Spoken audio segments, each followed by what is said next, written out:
Happy Monday, and it's a hot one. We have a Fox 54 weather impact alert in effect. We'll keep our eye on the sky, specifically the sun. Tomorrow is a Fox 54 weather impact alert day ahead of some extreme temps in some parts of the Tennessee Valley. Here's a look out in Harvest. You can see clear sky, mostly sunshine, lots of heat we felt today. It's just a warm up for tomorrow. Aside from that heat, it did look beautiful today. I'm joined now by Fox 54 Weather Impact Chief Meteorologist Jordan Dressman. Jordan, July is almost over and it's ending on a hot note, but I hear it'll only get hotter. Does that start tonight? Yeah, much of the month of July has been rather below average, so we're kind of going out with a bang and definitely going out on a hotter note across the Tennessee Valley. And yes, that is really going to start tonight. We're going to stay quite warm as we head into the overnight. I also think a passing shower is going to be possible across northeast Alabama and up across southern middle Tennessee. For the time being, temperatures currently sitting in the upper 80s and lower 90s, and we are dry across the area. We're going to stay dry through the rest of the evening. Heat indices for the time being also not that bad, sitting in the upper 90s. Some of us talking about heat indices in the lower triple digits, but like Kenesha was saying, tomorrow is going to be a very different story. That's why we have the Fox 54 Weather Impact Alert Day, specifically during the hottest point of the day, that 11 a.m. to 7 p.m. sort of a time frame. Not only are we going to be talking about higher air temperatures, but we're also going to be talking about higher heat indices, which means you're going to want to go through that extra effort to stay cool. At the same time, I also have a cold front that's going to push its way through the area. We'll talk about both the heat and the cold front here in just a few minutes. This just in, and first on Fox 54, the city of Madison's legal fight against a blighted apartment complex is moving forward. Just over an hour ago, a Madison County judge granted the city's request to join a lawsuit against Luren Real Estate Holdings, a move meant to streamline Madison's effort to tear down the Sutton apartment complex. The Sutton apartments may sound familiar to you.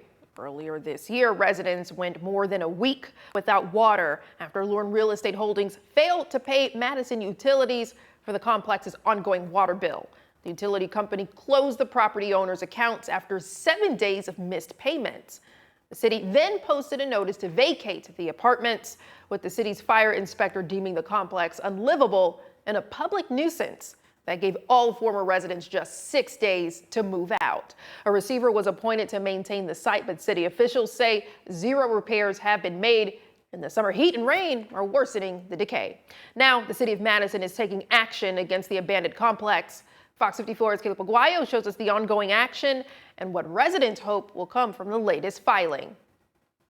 The city of Madison is now taking legal action to demolish the Sutton apartments, which have been sitting empty with the gates closed since January. The property owner, Luren Real Estate Holdings, stopped paying the water bill about 6 months ago, forcing its residents to evacuate with just a few days' notice. The company filed for bankruptcy protection in March and has since been battling litigation across the country over unpaid utility bills, loan defaults, and property neglect at its other locations. Now, the city is trying to declare their site here a public nuisance so they can get the property torn down. The city's decision comes after a recent court order approving the demolition of the Serenity Apartments in Huntsville, which were left abandoned by Luren over 5 years ago and have been decaying ever since. In fact, the city of Madison is trying to get that same order applied here as part of an intervention, saying they don't want this property to face years of neglect too. While there are gates and no trespassing signs posted outside, the conditions inside the lot are already telling a different story. An unsecured perimeter, doors and windows missing or left open, and plywood covers for other potential openings. It's actually a little scary due to the fact that you have people that roams at the middle of the night, and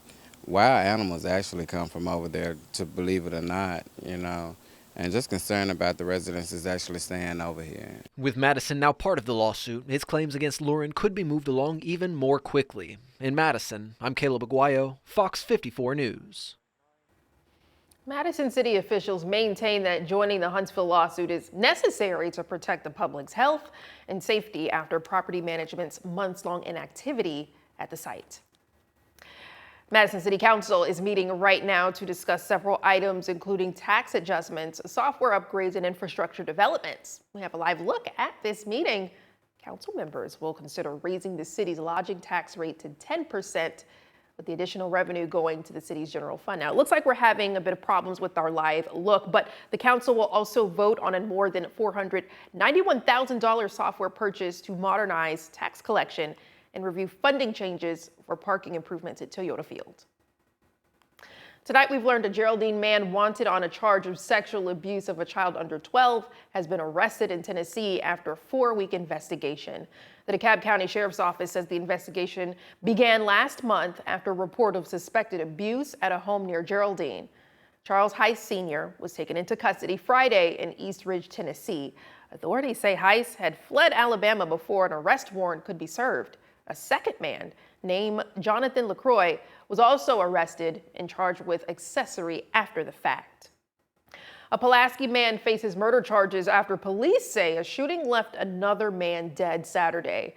Corey Perry was arrested after police found Jeremy Gardner suffering from a gunshot wound on the 500 block of Culpeper Street, authorities say. Gardner was later pronounced dead at the scene.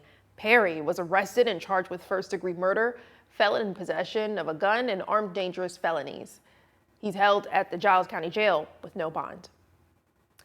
Well, listen up. If you live on Mary Oaks Drive, Huntsville police are warning residents after several cars were broken into overnight. Check this out. There's surveillance video showing multiple people checking cars in the neighborhood, including 5 vehicles in less than 13 seconds. While one locked car shown in the video was not damaged and nothing was taken, other cars were targeted. HPD reminds you to lock your doors, take out any valuables, and report suspicious activity. Congressman Dale Strong and Alabama lawmakers united with hopes to address ongoing postal service problems, and he spoke with us today. Their bottom line, basing bonus pay on the Postmaster General's performance. This comes on the heels of Strong introducing the Reform Act. He says all congressional leaders across the aisle in Alabama support the bill, a bipartisan effort. FOX54 reported several post offices in North Alabama face problems with package backups, including unsorted, unsecured, and exposed mail. When we spoke with him today, Strong shared his concerns about the ongoing postal service issues and what he says this legislation could do to help. I want to find out why the people here that I represent, the more than 750,000 people in 6 different counties and 41 different cities, are having so much problem with their mail being delivered or not enough room at their post office. So what we're trying to do is to bring this to the light in Washington, D.C. This Reform Act, number one, when I found out that in the last 10 years, more than $2 million in bonuses have gone to the Postmaster General, totally unacceptable. So what we're going to do is we're going to evaluate performance. We're going to evaluate the facilities and find out what's going wrong in our community. Congressman Strong says it's not just a problem that started in the last year and that it's happening at post offices across the country. You may have noticed some delays with recycling pickups as crews continue to catch up on missed routes. The Solid Waste Disposal Authority says some collection routes are running 2 to 3 days behind schedule. Crews still finishing last week's Thursday and Friday pickups before moving to current routes. Residents should continue placing recycling carts out on their scheduled pickup day and leave them available until collection is complete. You can call 256-801-2278 to report missed pickups. Owens Cross Road City Council set to vote tomorrow on whether residents will decide on a proposed property tax increase to fund fire protection services. This measure would add 3 mills to the city's property tax, which equals 30 cents for every $100 of assessed property value. City leaders estimate most homeowners would pay an additional $60 to $100 a year. Fire Chief Bruce Swanson says the funding would help replace aging equipment, including a 26-year-old fire truck that he says has reached the end of its service life. Officials estimate the tax could generate more than $100,000 a year through 2033 to support fire protection. If approved by the council, the referendum would go before voters September 29th, with absentee voting beginning September 1st. L3 Harris Technologies is preparing to significantly expand production of propulsion systems for the nation's THAAD missile defense team or system.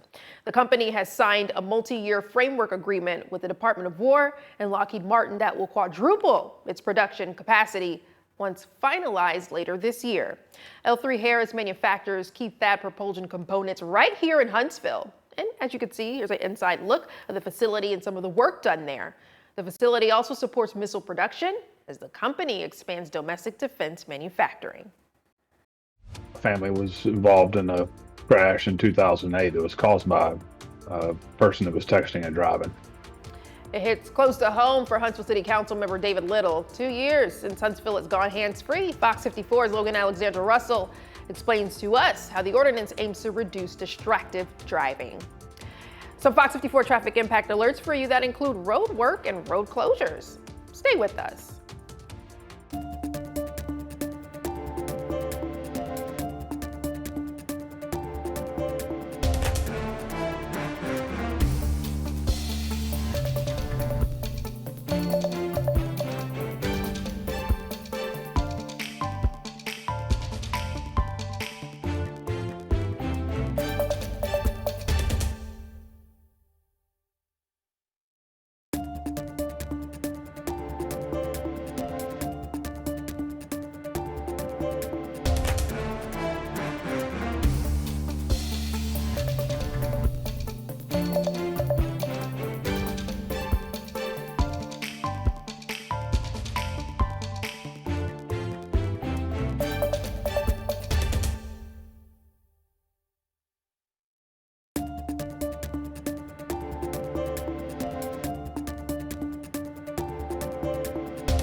The beginning of this year marked 2 years since Huntsville's hands-free law went into effect. The ordinance, sponsored by City Council President David Little with the help of HPD, was voted into law October 12 of 2023 and has been keeping drivers safe ever since. The law would take full effect starting on January 1st of 2024. 2.5 years later, Fox 54's Logan Alexander Russell reminds us of the law's key takeaways and how the law is personal for the bill's sponsor. The beginning of July marked 2.5 years since Huntsville's hands-free law went into effect. Today, we're sharing a refresher on what this law is and why it's so crucial to everyone's safety. The law allows law enforcement to treat a handheld device violation as a primary offense instead of a secondary one.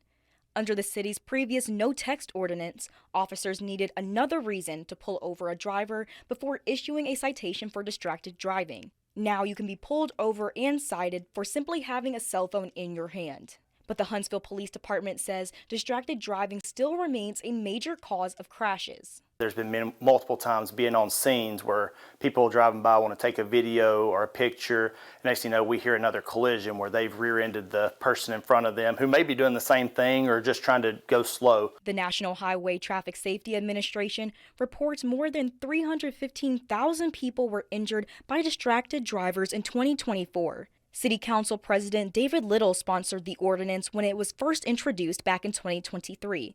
He says the issue hits close to home. My family was involved in a crash in 2008 that was caused by a person that was texting and driving. And I was the one who was injured, spent a couple weeks in the hospital, several months in a wheelchair recuperating. And then over the years started learning more and more about the problem of texting and driving.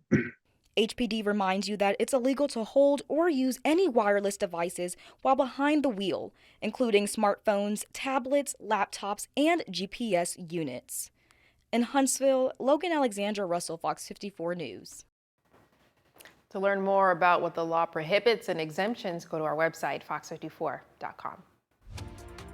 An opportunity to give the gift of life, where blood donations are at its lowest in years. Details on how ahead. In the meantime, Jordan, we have a Fox 54 weather impact alert. Yes, as we head into your Tuesday, we're talking about some extremely high temperatures across North Alabama, southern Middle Tennessee, and the heat indices are also going to be quite high. We'll talk about both here in just a couple of minutes. Over County 911, what's the address of your emergency room? Okay, your wife is in a bar, you said she's unresponsive? This is what he's going to tell you. How to get out of that situation. And I grabbed the gun. Trying to find the first place to put a body. No, sir. The only thing they could do was kill him. You want to say anything? We, the jury, and to find the defendant.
We have a couple Fox 54 traffic impact alerts for you. If you drive through Dawson Gap, plan for extra travel time today. AlDOT crews will be installing new guardrails along Highway 68, and you'll see some delays as the work continues. Officials urging drivers to slow down and stay alert in work areas. AlDOT recommends you use alternative routes to avoid delays to your commute. And we'll stay on the road. A planned Madison road closure has been pushed back because of weather. Huntsville Utility says Shelton Road between Old Madison Pike and Cardinal Avenue will now close August 3rd. This closure is for utility maintenance work and will start at 8 a.m. and end at 2 p.m. This may change how your Monday morning commute looks like. Here's how detours will go. Drivers will be detoured through Cardinal Avenue with signage posted to guide traffic. Florence drivers, listen up. A temporary overnight road closure may delay your late commute home tonight. Crews will continue work on the Rickwood Road improvement project. City of Florence says contractors will close Chisholm Road near Rickwood Road starting at 7 to install a drainage beneath the roadway. This closure expected to end once the work is complete. Afterward, northbound Chisholm Road traffic will be reduced to one lane for the rest of the week as crews continue the work. For a full traffic forecast, tune in to Fox 54 News at 10 tonight. Yeah, from traffic forecast to our weather. This is Governor's Drive. It looks a little quiet right there, but just take a look above at the sky. It looks a little hazy to me. Yeah, no, it totally is, and it's not necessarily the bad air quality. It is just simply the fact that there is so much moisture in the atmosphere. The moisture is kind of clouding. That's a poor choice of words because there's no clouds. But it's making the deep blue not as deep. Not as clear and pretty as we see like in the springtime or maybe even the winter. But yeah, we do have a Fox 54 traffic impact alert. Yes, and that's because of the humidity that is present with us as we head into your Tuesday. Heat indices right now, actually not that bad. Monday evening, this is kind of typical what you would expect in late July. Heat indices kind of hanging out in the upper 90s, lower triple digits. It's late July. This is everything you would expect, but things are going to begin to change as we head into your Tuesday. Tuesday is going to be the Fox 54 weather impact alert day. Not all day Tuesday. Really, that that hottest period of the day, 11 a.m. to 7 p.m., as we get ready to approach the lunch hour and then kind of right before the sun sets. We're talking about that extreme, borderline dangerous heat across the Tennessee Valley where our air temperatures are going to begin to climb. We're still going to maintain a lot of that moisture in our atmosphere. Dew points are going to go up, and therefore heat indices are also going to be much higher. You're going to want to stay cool tomorrow. Make sure you're practicing a lot of your common sense heat safety tips, especially if you are going to be staying outside for a prolonged period of time. Hydrated, wear your loose, light-colored clothing. You always want to make sure you're wearing the light colors so that it doesn't absorb as much sunlight. It'll help a little bit. It's not going to help a great deal, but it'll help a little bit. An extreme heat warning is going to be in place across northwest Alabama as we head into your Tuesday afternoon. Lauderdale, Colbert, and Franklin County. In those locations, heat indices could be a couple of degrees higher compared to what I have for you everywhere else. Everybody else is going to be under a heat advisory. Both of these are going to expire at 7 p.m. on Tuesday. So this is not really going to be a prolonged heat event. Remember, late June, early July, I believe it was, we had a heat advisory in place for like 5 or 6 days. This is definitely not going to be that. But Tuesday is still going to feel incredibly hot. We could be talking about heat indices as high as 110. On the higher end of the spectrum, we could be talking about heat indices as high as 112 or 113 as we head into your Tuesday. But then they really begin to drop off right away as we head into your Wednesday. And then heat indices not really going to be a problem through Thursday, Friday, or even as we head into the front half of the weekend.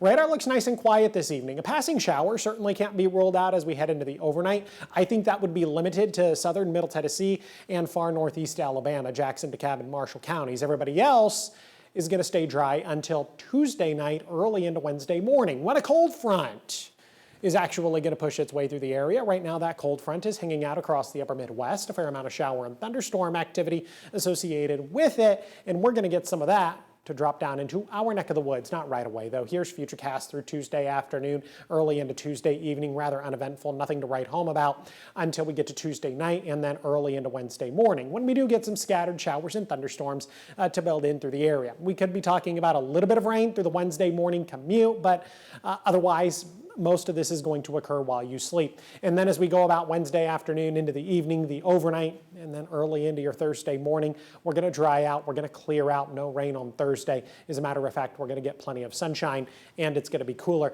Look at this transition. We go from 95 degrees on Tuesday, our FOX54 weather impact alert day, to 90 on Wednesday, so quite a drop there, but then to the upper 80s Thursday and Friday. Unfortunately, it looks like the weekend is going to come with more opportunities for scattered showers and thunderstorms.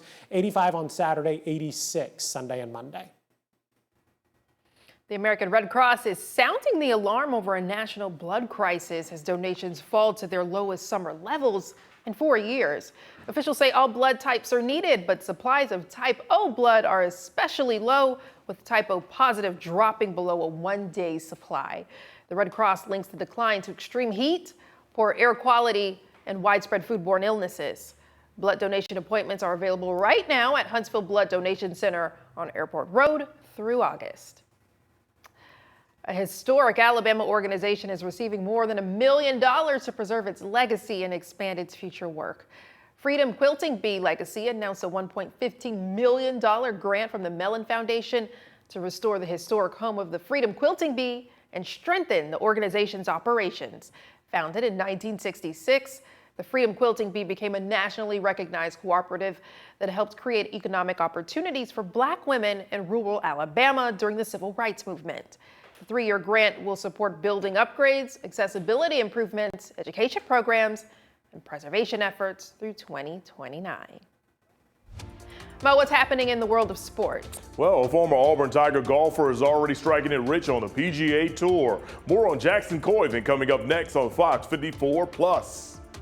Fox 54 Plus has your news, sports, and weather. Start your evening with Fox 54 at 5:30, delivering the latest headlines and live reports straight from the scene. Then stay informed with Fox 54 News at 9, featuring your Tennessee Valley certified most accurate weather impact team, tracking everything from tornado threats to traffic delays during severe weather. Fox 54 Sports Extra brings you more of what sports fans crave, with deeper insights, expert analysis, and all the action that matters most. On Fox 54 Plus, you'll also find Alabama politics, Plus 24/7 weather radar and real-time forecasts to keep you ahead of the storm. Looking for a quick recap? Don't miss Fox 54 Week in Review, highlighting the biggest stories of the week. Jumpstart your morning with Morning Rush. Fast-paced news updates featured with uplifting stories from across the globe. Get your entertainment fix with Getting Real, where we break down movie reviews, top 10 lists, and spotlight the newest film. Die Hard fan? Locked On Sports dives deep into the Crimson Tide, the Tigers, college rivalries, and pro action. True crime more your style? Killer Cases brings you gripping real-life stories that stick with you. Hungry for more? Cooking with Style serves up mouth-watering recipes that are easy to make and impossible to resist. From movie previews before you head to the theater with Take a Look to must-know headlines from across the region and around the world with In the News. Watch all of these shows on demand and also on the Fox 54 News app. Available on Android and iOS devices. Streaming 24/7.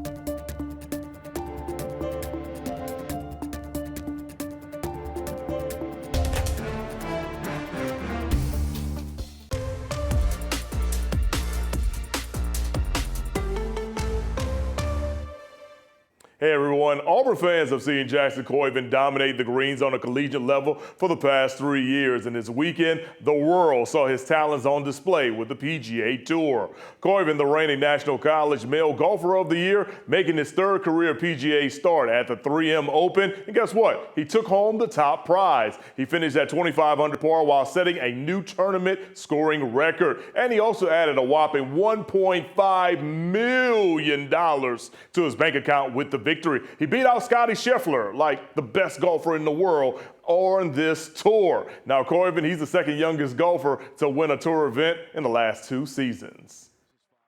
And that's what we train for. That's the position we all strive to be in, and even through college, it's like you want to be leading a PGA Tour event, and that's what you train for, you work for, and once you're finally in it, you just got to keep your head down and commit to every single golf shot, and fortunately it worked out for me today. Keeping things Auburn related, Keyshawn Hall is making his way back to college. Recently, the former Auburn guard was granted a preliminary injunction in a lawsuit against the NCAA, granting him an extra year of eligibility. See, he went undrafted in this year's NBA draft, but he did play with the Miami Heat during NBA Summer League. He did not sign a professional contract with the team. So, as of now, there's no clear indication on where he'll play next season. Now, coming up tonight in sports at 9 p.m. on Fox 54, we'll find out which former Alabama and Auburn players cracked the top 60 in this year's NFL Top 100 list. Kanisha. Yes, well, coming up tonight on Fox 54 News at 9, the Madison City Council is meeting right now, considering raising the city's lodging tax rate, along with other items. We'll update you on the decision. The countdown to the new school year is on. What Morgan County families should do now to make their first day a little easier. The Red Cross says the nation's blood supply is running dangerously low. Why officials are urging people to donate now. We'll tell you how to donate and give you all these stories and more tonight on Fox 54 News at 9.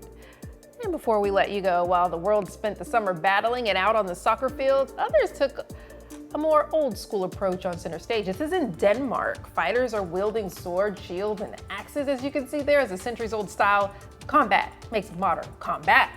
This event brings together nearly 600 contenders, men and women from 30 countries, including us here in the U.S., all vying to win the international medieval matchup outside a castle, of course, in Denmark. That's pretty intense. Man, every child in their imagination has been training for that moment. Oh, so I would imagine you had trained for this at one point. I mean, I feel like I probably did in my imagination as a child. I probably ruled the castle of some sorts in one way or the other. Mo, I know you love history too. Have you ever considered doing something like this? However, playing video games like Dungeons and Dragons and then watching, old school shows like Gargoyles and even that movie that Martin Lawrence was in the early 2000s, Black Knight, Yes, I remember. reminds me of every single thing I just saw right there. That is so true. Lord Skywalker. Yes, yes. Oh my gosh, that triggered a childhood memory. And you've lost me. Oh man. You lost me at Black Knight and the early 2000s movie. 95 degrees on Tuesday. Tuesday is going to be a Fox 54 weather impact alert day. Heat indices could be as high as 112 or 113, but it'll be very short-lived. Much cooler Wednesday, Thursday, and Friday. Tomorrow's too hot to wear the shield and the. Yep, that would be very ill-advised. Oh boy. Wouldn't be a smart decision, guys. All right, we'll see you later on tonight at 9.